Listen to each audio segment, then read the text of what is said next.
Lecture du livre du prophète Jérémie. Au temps de Josias, la parole du Seigneur me fut adressée. Avant même de te façonner dans le sein de ta mère, je te connaissais. Avant que tu viennes au jour, je t'ai consacré. Je fais de toi un prophète pour les nations. Toi, mets ta ceinture autour des reins et lève-toi. Tu diras contre eux tout ce que je t'ordonnerai. Ne tremble pas devant eux, sinon c'est moi qui te ferai trembler devant eux. Moi, je fais de toi aujourd'hui une ville fortifiée, une colonne de fer, un rempart de bronze, pour faire face à tout le pays, au roi de Juda et à ses princes, à ses prêtres et à tout le peuple du pays. Ils te combattront, mais ils ne pourront rien contre toi, car je suis avec toi pour te délivrer, oracle du Seigneur. Jérémie nous dit ici sa vocation, son expérience spirituelle. Mais il faut d'abord se rappeler le contexte historique dans lequel il est intervenu. C'était une période extrêmement difficile de l'histoire du peuple juif, encore une fois. Jérémie a prêché de 627 à 587 avant Jésus-Christ, c'est-à-dire une durée de 40 ans, ce qui est considérable. Pendant ce temps-là, la situation politique a connu de grands bouleversements. Les grandes puissances de l'époque, dans cette région tout au moins, sont l'Empire assyrien, l'Égypte et bientôt Babylone. Le royaume de Jérusalem n'est qu'un tout petit pays coincé entre ces grandes puissances qui se disputent la domination sur tout le Moyen-Orient. Tantôt en paix, tantôt en guerre, Jérusalem toujours sous domination étrangère, le roi ne saura pas bien quelle politique d'alliance adopter et avec quelle puissance étrangère pour reconquérir son indépendance.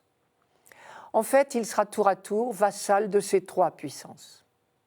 C'est dans ce contexte que Jérémie a entendu l'appel de Dieu. Il a donc bien conscience de n'avoir rien décidé par lui-même, c'est Dieu qui l'a choisi. Le mot « consacré » signifie « mettre à part ». De la part du Seigneur, cela équivaut à choisir, prédestiner. Entendons-nous bien, Dieu l'a mise à part, comme il dit, mais c'est tout le contraire d'une mise à l'écart, d'un splendide isolement ou d'une tour d'ivoire, comme on dirait aujourd'hui. Toute vocation dans la Bible est toujours une mise à part pour un service. Un service qui, dans le cas présent, ressemble fort à un combat. Car à la lumière de sa vocation, Jérémie porte sur la monarchie et sur les autorités religieuses un jugement très sévère, qu'on pourrait résumer en 2 phrases. À la cour, le roi, les chefs politiques ne parlent que guerre, soulèvement, renversement d'alliances, c'est-à-dire tout le contraire de la paix dont rêve le peuple. Quant au temple, on ne se préoccupe que de belles liturgies, pendant que la justice sociale et la morale sont en pleine décadence.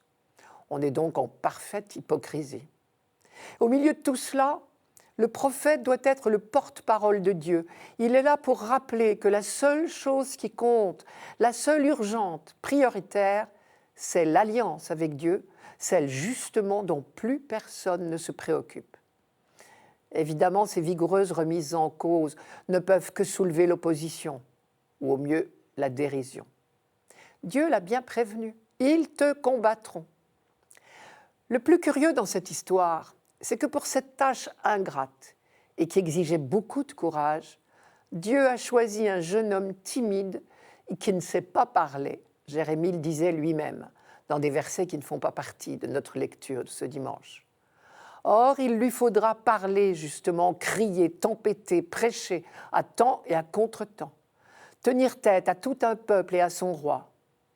En plus, c'est un cœur sensible et il sera profondément bouleversé par le malheur de sa patrie. Mais l'heure n'est pas à la mollesse et il lui faudra consacrer toute son énergie à rappeler, sans le moindre succès, l'urgence de la conversion.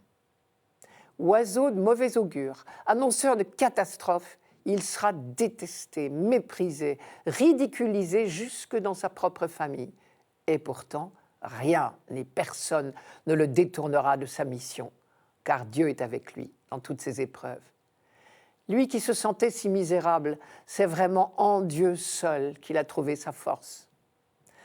À travers les quelques lignes de ce texte, pourtant bien court, nous devinons l'expérience spirituelle de Jérémie. Nous entendons là comme un écho des béatitudes. Heureux les pauvres de cœur. C'est bien parce qu'il se trouvait pauvre que Jérémie a laissé Dieu l'envahir de sa force. Car si on lit attentivement ce texte, c'est bien Dieu qui est le principal acteur dans la vie de Jérémie. C'est lui qui a toutes les initiatives. Le Seigneur m'adressa la parole et me dit « Je te connaissais, je fais de toi, je t'ordonnerai, je suis avec toi. » Quant aux images, elles montrent bien quelle force intérieure il a fallu à Jérémie. « Moi, je fais de toi aujourd'hui, dit Dieu, une ville fortifiée, une colonne de fer, un rempart de bronze, pour faire face à tout le pays, au roi de Juda, à ses prêtres et à tout le peuple. » Des siècles plus tard, Jésus lui aussi a présenté sa vie comme un combat. Et la nôtre l'est aussi parfois, car l'annonce de la parole de Dieu reste une tâche redoutable, tellement les pensées de Dieu sont loin de celles des hommes, tellement les priorités de Dieu sont loin de celles des hommes. Mais la force d'un Jérémie, celle de Jésus, la nôtre, réside dans la certitude que Dieu nous accompagne sans cesse dans ce combat. Nous avons entendu la phrase de Dieu à Jérémie. « Ils te combattront, mais ils ne pourront rien contre toi, car je suis avec toi. » Plus tard, Jésus, à son tour, encouragea ses disciples en leur disant « Confiance, j'ai vaincu le monde. »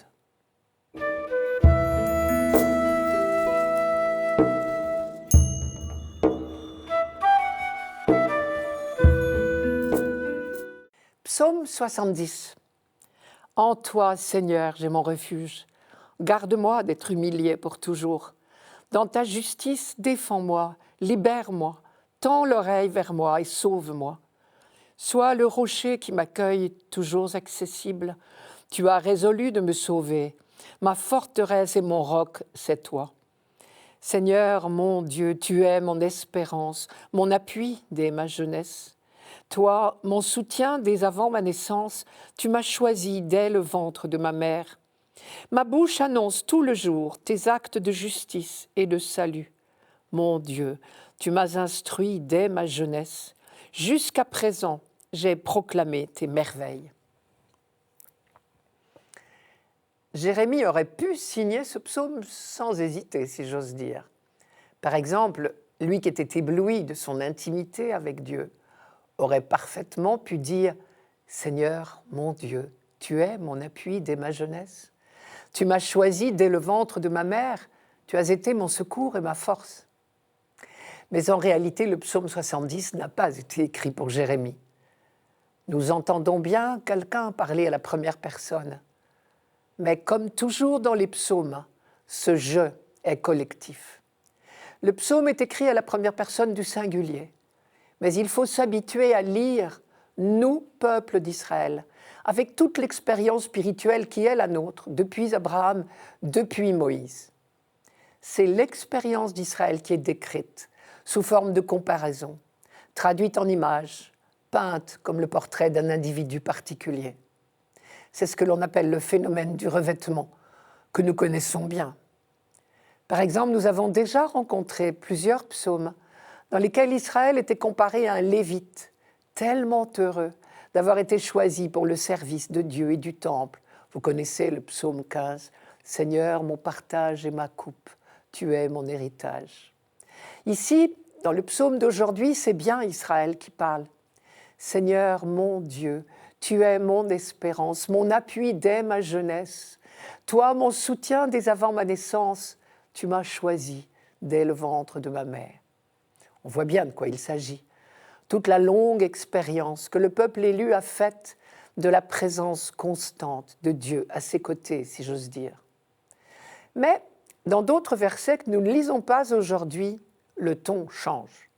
Très clairement, ce psaume est écrit dans un moment de détresse. Et Israël est représenté comme une vieille épouse qui supplie celui qui l'a aimée quand elle était belle et jeune de ne pas l'abandonner. Je cite quelques versets. « Au jour de la vieillesse et des cheveux blancs, ne me rejette pas, ô mon Dieu. » ce n'est pas l'image elle-même qui nous étonne. Ce n'est pas la première fois que l'alliance d'Israël est comparée à des fiançailles ou à un mariage. Mais ici, visiblement, ce ne sont pas les joies du mariage qui sont évoquées.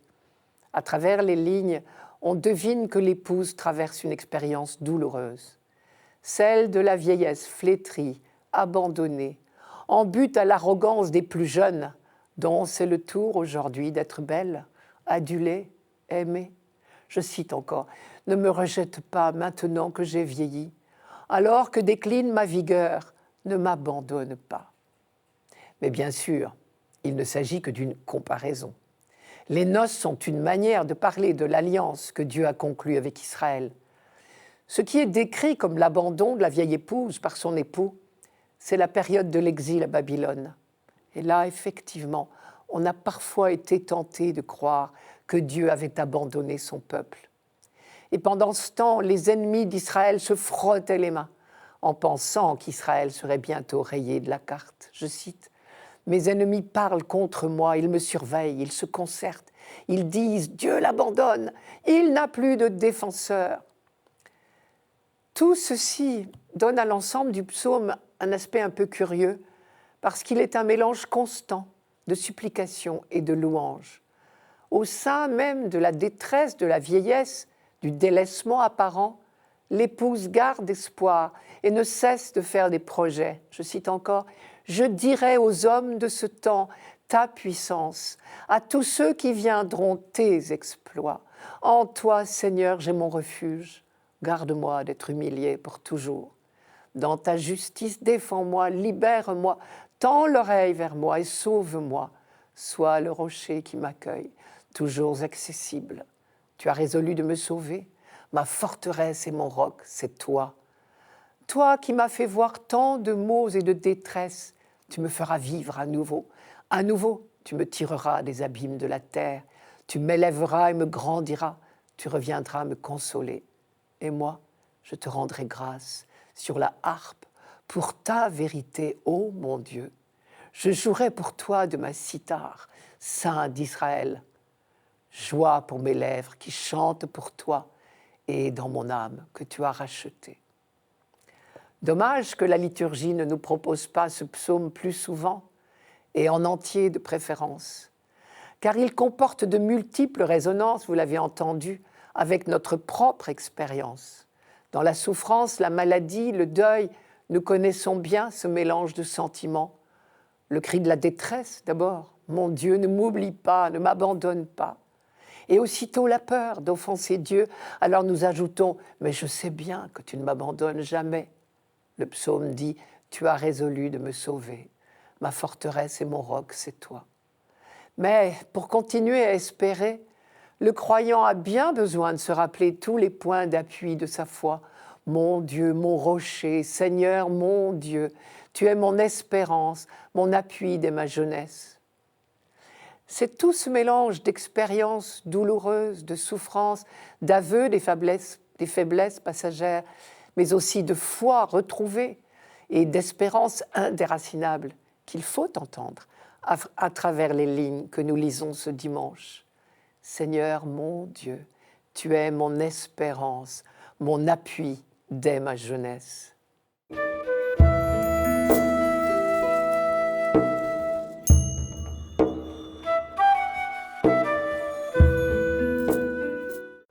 Lecture de la première lettre de saint Paul apôtre aux Corinthiens.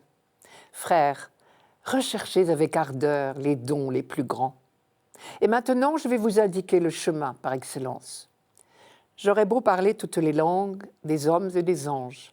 Si je n'ai pas la charité, s'il me manque l'amour, je ne suis qu'un cuivre qui résonne, une cymbale retentissante. J'aurais beau être prophète, avoir toute la science des mystères et toute la connaissance de Dieu.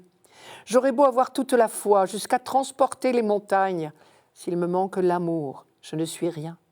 J'aurais beau distribuer toute ma fortune aux affamés. J'aurais beau me faire brûler vif. S'il me manque l'amour, cela ne me sert à rien. L'amour prend patience, l'amour rend service. L'amour ne jalouse pas, il ne se vante pas, ne se gonfle pas d'orgueil. Il ne fait rien d'inconvenant, il ne cherche pas son intérêt. Il ne s'emporte pas, il n'entretient pas de rancune, il ne se réjouit pas de ce qui est injuste, mais il trouve sa joie dans ce qui est vrai. Il supporte tout, il fait confiance en tout, il espère tout, il endure tout. L'amour ne passera jamais. Les prophéties seront dépassées, le don des langues cessera, la connaissance actuelle sera dépassée. En effet, notre connaissance est partielle, nos prophéties sont partielles. Quand viendra l'achèvement, ce qui est partiel sera dépassé. Quand j'étais petit enfant, je parlais comme un enfant, je pensais comme un enfant, je raisonnais comme un enfant. Maintenant que je suis un homme, j'ai dépassé ce qui était propre à l'enfant. Nous voyons actuellement de manière confuse, comme dans un miroir. Ce jour-là, nous verrons face à face. Actuellement, ma connaissance est partielle. Ce jour-là, je connaîtrai parfaitement comme j'ai été connu. Ce qui demeure aujourd'hui, c'est la foi, l'espérance et la charité. Mais la plus grande des trois, c'est la charité. Dans les passages de la lettre aux Corinthiens que nous avons lus ces 2 derniers dimanches, saint Paul énumérait les différents dons que l'Esprit Saint fait aux membres du corps du Christ dans leur diversité. Mais dit-il, le plus précieux des dons que nous fait l'Esprit Saint, c'est l'amour. C'est lui qui donne valeur à tous les autres. Ce n'est donc pas une leçon de morale que Paul nous dispense ici, mais la contemplation d'un mystère qui nous dépasse. Car en fait, avant de parler de nous, ce texte de Paul parle d'abord de Dieu. Il contemple le mystère de l'amour de Dieu. À chaque fois que nous rencontrons le mot « amour » dans ce texte, nous pourrions le remplacer par le mot « Dieu ». L'amour prend patience, dit Paul. Oui, Dieu patiente avec son peuple, avec l'humanité, avec nous. Lui pour qui 1000 ans sont comme un jour, et un jour est comme 1000 ans, comme nous dit Pierre dans sa deuxième lettre. Oui, l'amour rend service. Il suffit de regarder Jésus, laver les pieds de ses disciples. Oui encore, le peuple d'Israël a eu maintes occasions d'expérimenter que l'amour, c'est-à-dire Dieu, ne garde pas rancune. Lui qui a pardonné à son peuple sans se lasser tout au long de l'histoire biblique, jusqu'au jour où sur le visage du Christ en croix, nous avons pu voir la preuve de l'amour infini de Dieu et nous avons entendu ce jour-là les paroles suprêmes du pardon. Père, pardonne-leur, ils ne savent pas ce qu'ils font. Et il ne nous a laissé qu'une seule consigne.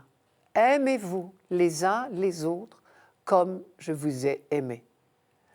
Heureusement pour nous, nous ne sommes pas laissés à nos seules forces pour cela, puisqu'il nous a transmis son esprit.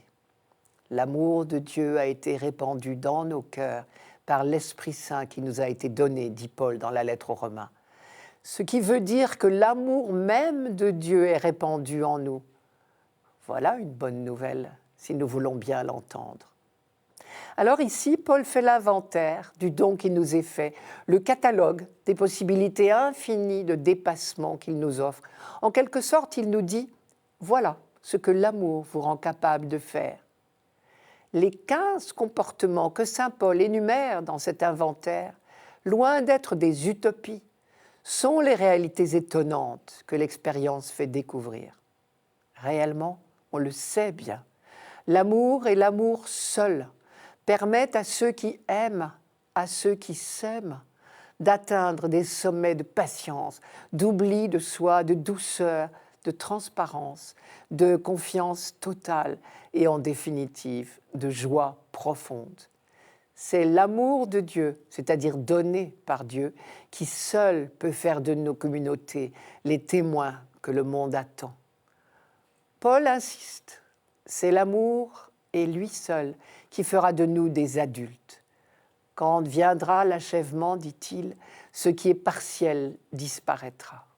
Quand j'étais un enfant, je parlais comme un enfant, je pensais comme un enfant, je raisonnais comme un enfant. Maintenant que je suis un homme, j'ai fait disparaître ce qui faisait de moi un enfant. On peut en déduire que toutes les autres qualités, La science, la générosité et même la foi et le courage, le don des langues de prophétie, ne sont que des enfantillages au regard de la seule valeur qui compte, l'amour, puisque les plus grandes vertus elles-mêmes ne sont rien si elles ne sont pas irriguées uniquement par l'amour de Dieu lui-même. Voilà qui remet les choses à leur place. Une fois de plus, on entend résonner les béatitudes. Seuls les pauvres de cœur savent accueillir en eux les richesses de Dieu. Peut-être n'osons-nous pas assez compter sur ces possibilités infinies d'amour qui sont à notre disposition, pourvu que nous les sollicitions. L'Esprit est très discret. Il attend peut-être que nous lui demandions son aide.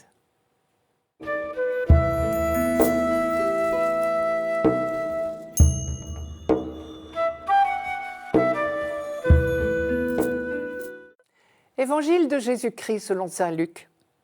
En ce temps-là, dans la synagogue de Nazareth, après la lecture du livre d'Isaïe, Jésus déclara « Aujourd'hui s'accomplit ce passage de l'Écriture que vous venez d'entendre. » Tous lui rendaient témoignage et s'étonnaient des paroles de grâce qui sortaient de sa bouche. Ils se disaient « N'est-ce pas là, le fils de Joseph ?» Mais il leur dit « Sûrement, vous allez me citer le dicton « Médecin, guéris-toi toi-même » et me dire « Nous avons appris tout ce qui s'est passé à Capharnaüm. Fais donc de même ici, dans ton lieu d'origine. » Puis il ajouta « Amen, je vous le dis, aucun prophète ne trouve un accueil favorable dans son pays. En vérité, je vous le dis, au temps du prophète Élie, lorsque pendant 3 ans et demi le ciel retint la pluie et qu'une grande famine se produisit sur toute la terre, il y avait beaucoup de veuves en Israël. Pourtant, Élie ne fut envoyé vers aucune d'entre elles, mais bien dans la ville de Sarepta, au pays de Sidon, chez une veuve étrangère.